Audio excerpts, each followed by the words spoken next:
The brain is characterized by the presence of the sulci and the intervening raised areas which are known as the gyri.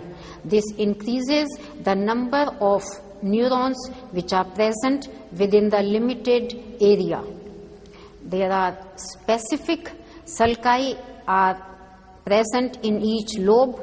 On the superolateral surface, the most important sulcus is the central sulcus, which separates the frontal lobe in front with the parietal lobe behind.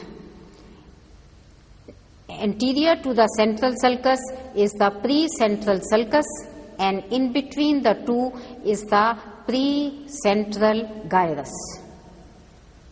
The rest of the frontal lobe is divided into a superior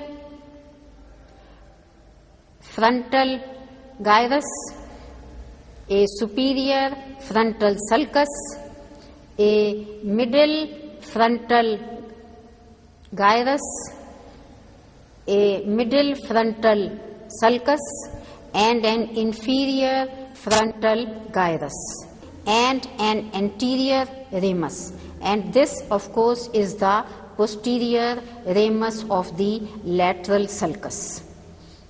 These are the sulci and gyri of the frontal lobe on the superolateral surface of the cerebral hemisphere. Into the parietal lobe, which is bounded above by the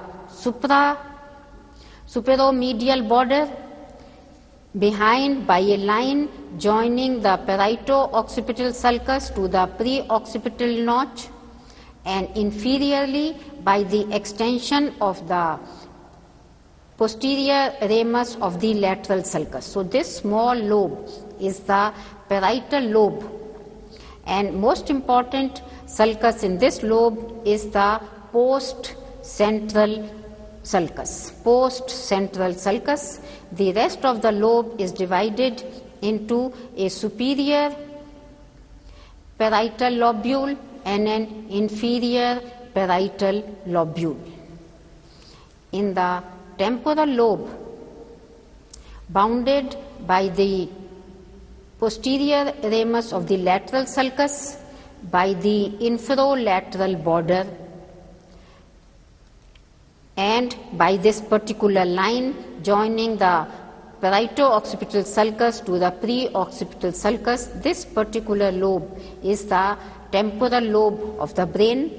Here we have the superior temporal gyrus, superior temporal sulcus. Next to this is the middle temporal gyrus and the inferior temporal sulcus, and the lowest is the inferior temporal gyrus. Coming to the occipital lobe, which is pointed on the superolateral surface, it is divided into a superior occipital part and an inferior occipital part.